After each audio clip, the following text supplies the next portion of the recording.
Hello all you good friends and people of the internets, and Hepcat Harley here, and I'm just going to do a little bit of a walk round of Henrietta the Honda, because I haven't done any kind of update on that for over a year, I think, since getting it. I've not ridden it yet, but we're doing a bit of work to it, so if you join me I'll give you a little walk round of what we've done so far. We've still got plenty of work to do. And while we're in this lockdown, apparently there's some kind of virus or something going around. I didn't know whether you'd heard or not, but yeah, it's some kind of flu virus. So while we've been off work, I've just found myself something to do, buying bits for Henrietta the Honda, and working on it during the sunny days. Anyway, I'll give you a little walk around now and show you what we've done. Yeah, we've got a new switch on the front for the headlight beam, and the cut-off switch. That's brand new, which I've had for quite a while. Never got round to fitting it because it was a nightmare. All the wiring goes through the bars, comes out there and goes into the headlamp shell, which is a mass of wires.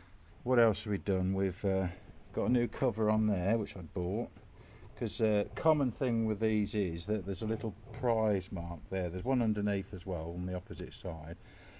But if you're not careful, you can put your screwdriver in there, and when you go to prise it out, it'll snap a big chunk out of that. And that's what had happened to the original one. I didn't like it, it looked ugly, so I got a new one of these and fitted that. I've also cleaned out the centrifugal oil filter inside, so that's all nice and clean.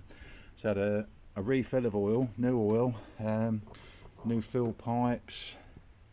I've had to clean the tank out because I put some evapor rust in it, and it just made it worse. It just made all the rust come away from the inside wall of the tank, and it was all gathering up at the tap and everything. So it's nice and clean in there. It's been coated with Pour 15, and just got to get some fuel in it now so I can run it. Not much else. Bit of a spray over with these panels. They're not the right colour. I ordered some paint from RS Paints, and just too green. You know, they stated this is the right colour, candy blue green, but it's nothing like the tank, you can see. So that's a job for another day. I've reduced that massive dent a bit. I've got to when I get this fender or this mud guard off, I'll get that little dent out there and clean it up. But that's not as bad as it was. It was all caved in there. New number plate, because obviously I've got it registered in the end. What else? I've got a little nut to go in there, little bolt to hold that on, and a rubber spacer. Yeah, so painted that was rough as anything. What have we done? Yeah, new clutch cable. Yeah, I've had the forks apart, so they're polished up a bit, not too much, but you know, better than they were. These had all been painted, and the shrouds up here. Got a different headlight on because the original ones had like a plastic, and they kept breaking away, bits kept breaking off the rim. But I've still got it, I've kept it. I'll do a repair on that. And that's the lens where you can put an H4 type bulb in, or LEDs, you know, so that's a bit of an upgrade there.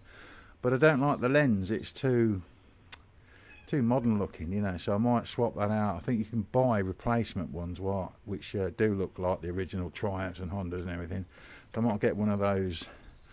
I've also found on eBay a new old stock front mudguard, which is brilliant condition, because the other one, I'd say I'll put a photo up of what it looked like, but it had got all dents in here, and this is new old stock, as I say, straight out of the bag, and that's fitted that the other night. Cleaned all the indicators up. They're not working now for some reason, probably something to do with the wiring again, an earth somewhere, but we'll sort that out. Yeah, so I'll just give a bit of a polish on the casing. It's not much, it's just some of that wax that you can get, gilding wax, that's silver, and I'll just give it a wipe over that. Better than the blackness of them. I think they're magnesium, these covers, and it looks shocking, so I'll just put some gilding wax on that. Yeah, so I'll put a new battery in it and a new battery cover.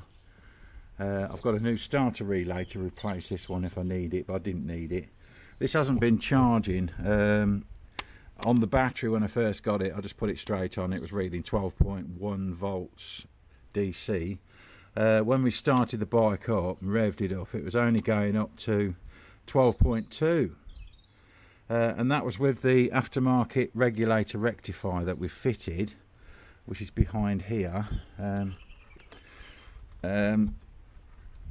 it wasn't doing very well at all. So I thought, oh, that's no good. So really, that's down to the really bad. There's the panel. Look. That's down to the really bad regulator rectifier I bought off eBay. I think it's junk. I think it's no good, no good. New air filters in there. I don't know if you've seen them. Yeah, so we're getting there. Just keep doing bits. I've done the timing. That's all done. The cam chain's been adjusted. Then I did the valve timing and the points.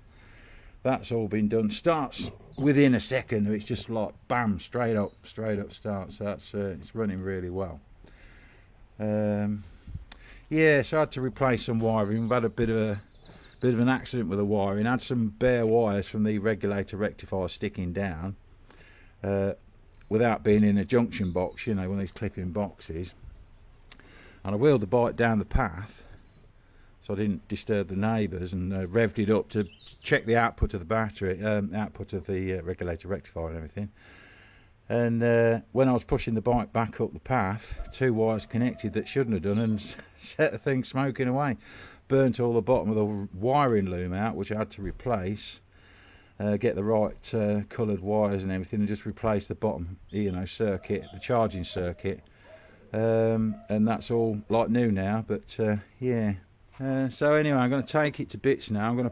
I've got a new stator coil to put in around the road to there, generator, and a new regulator rectifier that I've got from, funny enough, from England, and it's an American part from what are they called, Rick's Electrical or something they're called, but I'll put a link down there. But yeah, so I've got some new plugs to put in as well. And I've done a new link pipe. It's a bit kinked at the moment because it's just thrown on there, but new link pipe from these got this stupid link pipe that goes under the frame, and every time you want to take a tank off, you've got to disconnect that, and obviously you've got two loose ends then you've got to look after, and it's pouring oil and everything. So what I've put petrol. So what I've done, I've linked them over the top of the frame so that you can just take the tank off without worrying about that. I think when I've finished getting it, when I've got it all run, I had a few rides on it, I think what I'll do is I'll probably get all the tins off it and get them painted properly in the correct colour. I think this is the correct colour. That doesn't look right. You can see, if I put that next to that, it's way too green, isn't it? Way too green.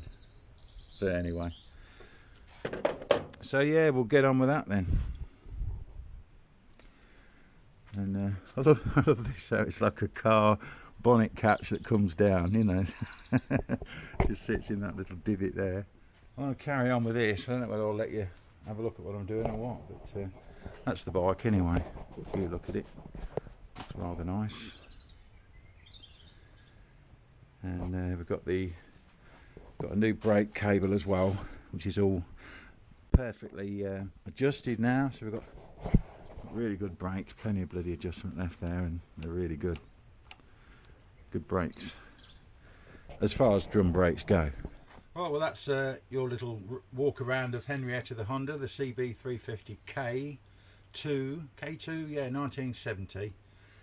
And I'll get on with the next job now, which is putting that generator stator coil in, and the regulator rectifier, the new one. So we'll see if anything improves with the charging on that. Hopefully, I'll keep my fingers crossed for that, because at the moment it's not producing enough power to charge the battery, which is bad news, especially at night if you want to put the lights on.